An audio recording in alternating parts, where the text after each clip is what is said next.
Breaking news from Atacana TV, vlogger Aceh in Sweden.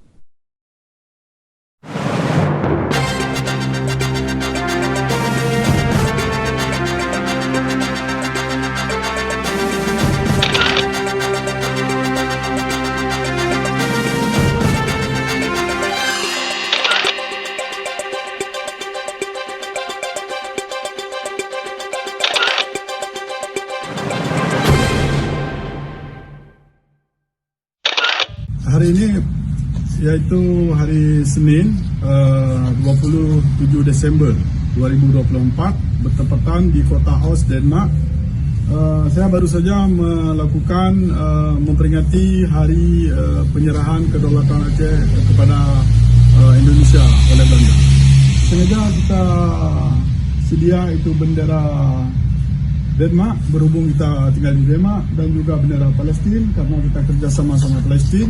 Karena terjadi terhadap bangsa Aceh lebih kurang serupa Palestin yang dijajah oleh Israel. Begitu juga bangsa Aceh yang dijajah oleh Indonesia, itu hampir sama. Kita sediakan juga bendera Papua, berhubung kita kerjasama dengan Papua dan juga Maluku. Kita punya MOU itu melawan itu Indonesia. Bendera Aceh ya sudah pasti itu bendera perjuangan bangsa Aceh. Dan kita ada juga dua spanduk yang bertulisan Self-Determination is Honored for Aceh. Hak penentuan nasib sendiri itu dilindungi oleh hukum dunia, yaitu hukum PBB. Dan independent is the only solution for Aceh.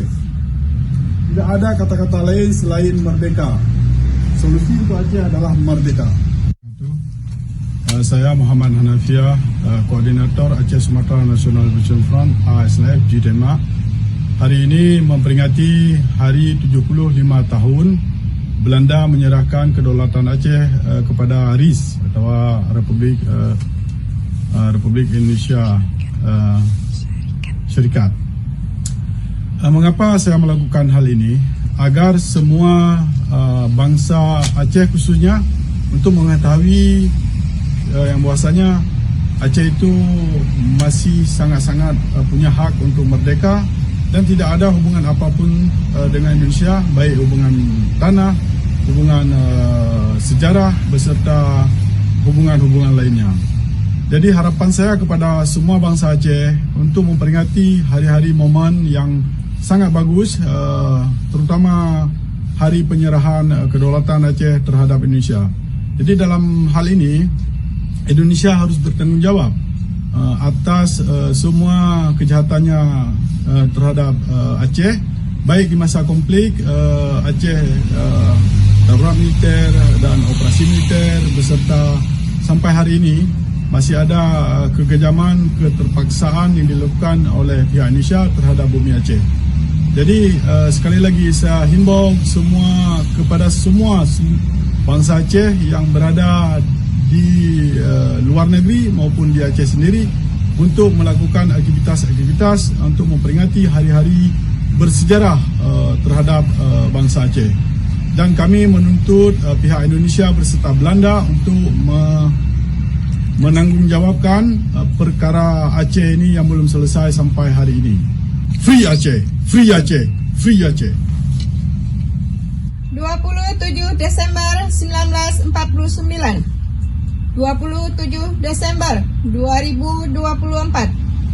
Hari ini 75 tahun lalu Belanda menyerahkan kedaulatan Hindia Belanda kepada Syarikat Republik Indonesia. Hari ini 75 tahun lalu saya Muhammad Hanafiah, Koordinator ASNF di Denmark, Aceh Sumatera National Liberation Front. Hari ini Senin di kota Aarhus, Denmark, menegaskan kini Aceh berhak untuk merdeka dan pisah dari Indonesia. Sesudah Perang Belanda Kedua, Ketiga, Hindia Belanda katanya sudah dihapuskan. Tanah air kami Aceh Sumatera tidaklah dikembalikan kepada kami. Sebenarnya Hindia Belanda belum pernah dihapus, sebab suatu kerajaan tidaklah dihapus kalau kesatuan wilayahnya masih tetap dipelihara, sebagaimana halnya dengan Hindia Belanda. Hanya nama saja yang ditukar dari Hindia Belanda menjadi Indonesia Jawa. Sekarang bangsa Belanda telah diganti oleh bangsa Jawa sebagai penjajah. Bangsa Jawa itu adalah satu bangsa. Bangsa Jawa itu adalah satu bangsa asing dan bangsa seberang laut kepada kami, bangsa Aceh, Sumatera. Kami tidak mempunyai hubungan sejarah, politik, budaya, ekonomi, dan geografi bumi dengan mereka itu. Free Aceh, Free Aceh. from Indonesia. Free Aceh, Free Aceh. Free Aceh, Free Aceh. Free Papua. Free Papua, Free Maluku. Free Maluku. Thank you.